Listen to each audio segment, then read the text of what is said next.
Aujourd'hui, on va parler du deux poids, deux mesures avec la gauche. On va commencer par Vincent Lapierre qui, il y a quelques jours, s'était fait à moitié agresser par un membre de la Jeune Garde. Donc, c'est les potes de Raphaël Arnaud. Donc, Raphaël Arnaud, je rappelle, c'est un mec qui a menacé de mettre une balle dans la tête de Alice Cordier et qui n'a absolument aucun problème avec la justice, d'accord? Il a même été élu après ça, c'est fantastique, il n'y a aucun problème. Et du coup, ce pote de Raphaël Arnaud s'en est pris à Vincent Lapierre. Groupe de d'agression, la Nouvelle Garde à Lyon.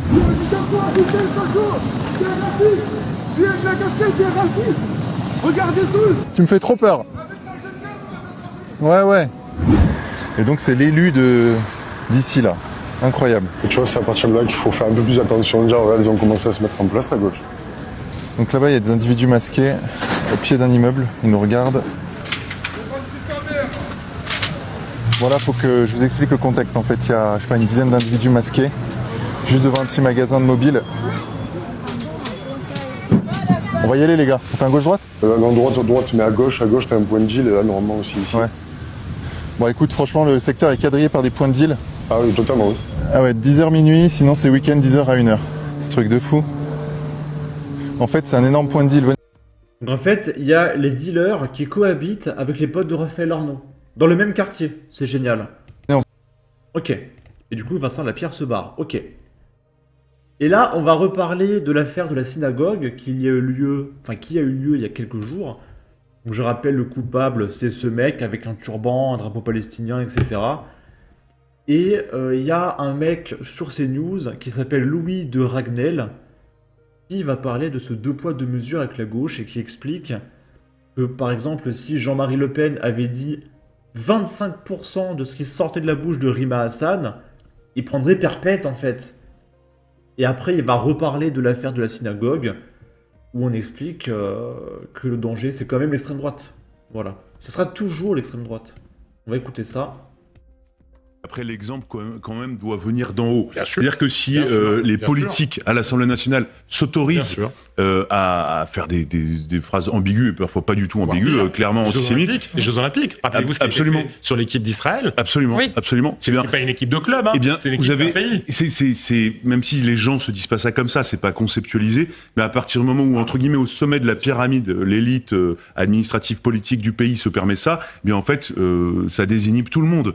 Donc je pense qu'il y a un devoir d'exemplarité. Mais le problème, la grande difficulté par rapport à ça, c'est que il y a rien qui est judiciarisé. Il y a à un moment donné aussi. Alors nous, on est tous en train de verser des larmes de crocodile, on est toujours en train de s'indigner. Mais normalement, il y a le droit, il y a le respect du droit, il y a l'application du droit. Si Jean-Marie Le Pen avait dit un quart de ce qu'on entend dans la bouche de Rima Hassan, dans la bouche d'élus La France Insoumise, je peux vous dire que la justice se serait saisie bien plus tôt.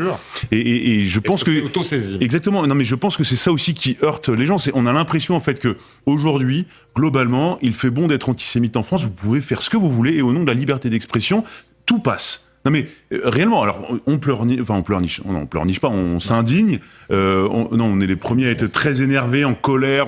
On ressent plein d'émotions quand même de plus en plus dures. Mais en face, il ne se passe jamais rien. Il n'y a jamais aucune sanction. Il n'y a jamais aucune alerte autre qu'une alerte morale.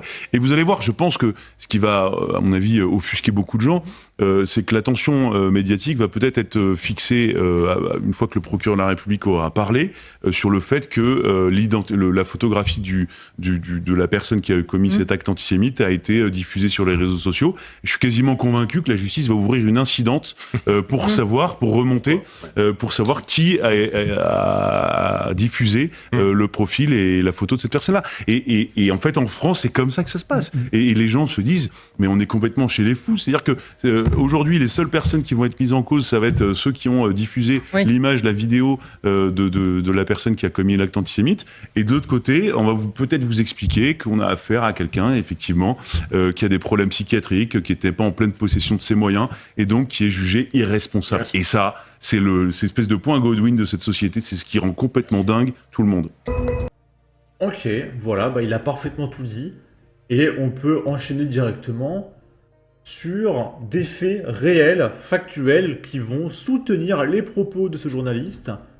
Donc on est à Montpellier. Il y a un migrant clandestin marocain qui se livre à de traumatisants homejacking armé d'un couteau avec l'aide de sa copine. Et il prend... Alors sa copine prend rien. Elle prend que du sursis, elle est relâchée, aucun problème. Et lui, il prend 3 ans ferme et 4 mois en plus pour son évasion du commissariat. Parce que oui, c'est évadé en plus le mec derrière. Ok. Ilyes n'a pas écouté jusqu'au bout la peine que lui a infligée le tribunal judiciaire ce lundi en fin d'après-midi. Ce jeune Marocain de 21 ans, en situation irrégulière, a difficilement supporté les 3 ans d'emprisonnement ferme auxquels il a été condamné, jugé responsable de 3 homejacking commis les 6 et 13 juillet dernier dans le secteur de la cité Millon. Il a été expulsé de la salle d'audience malgré les tentatives d'appel au calme de la présidente et de sa compagne Christina, 21 ans, également domiciliée à Toulouse et considérée comme co-auteur de ces vols. Elle a été condamnée à 2 ans de prison avec sursis. Donc elle est relâchée. Le couple avait été appréhendé dans la nuit du 13 au 14 juillet dernier, alors qu'il venait d'être surpris dans le véhicule d'un couple, rue des Coquelicots. Quelques instants plus tôt, Ilyes s'était introduit dans son logement et avait menacé les occupants à l'aide d'un couteau. Il était reparti en possession de divers objets de valeur et de la clé de la voiture. L'enquête confiée à la police judiciaire a permis de faire le rapprochement avec 2 autres vols au mode opératoire similaire commis une semaine plus tôt dans le même secteur. Dans son jugement, le tribunal a recueilli les constitutions de partie civile des 6 victimes de ces vols et le couple a été condamné à les indemniser de leur préjudice matériel et moral au regard du traumatisme provoqué par ces intrusions. Les montants précis, dont le total sera supérieur à 10 000 €, seront fixés ultérieurement. Parallèlement à sa mise en cause pour les 3 cambriolages, Ilyes est également poursuivi pour son évasion du commissariat de police. Lors de sa garde à vue déjà mouvementée, marquée par sa tentative de vol du portefeuille du policier, donc c'est-à-dire que le mec se fait arrêter par le policier, et pendant qu'il se fait emmener en garde à vue, il arrive à trouver le moment et à se dire dans sa tête « Putain, j'ai peut-être le temps de voler le portefeuille du policier avant d'arriver en garde à vue. » Est-ce que vous voyez la mentalité du mec quand même? Et après, on va dire que c'est parce qu'il est malade, c'est le système, il a plus d'argent, le pauvre, etc. Bah oui. Et du coup, le jeune homme a profité de son transfert vers les cellules pour fausser compagnie à son escorte.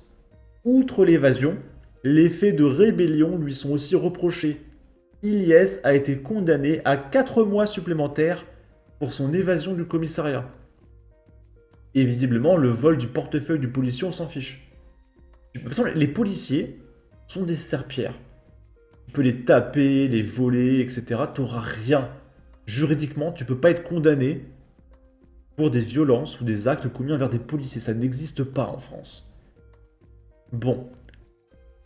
En tout cas, n'hésitez pas à donner votre avis, votre opinion, à partager, liker, commenter. Ça aidera au référencement de la vidéo sur YouTube. Abonnez-vous, suivez-moi sur Twitter. Prenez soin de vous. Salut!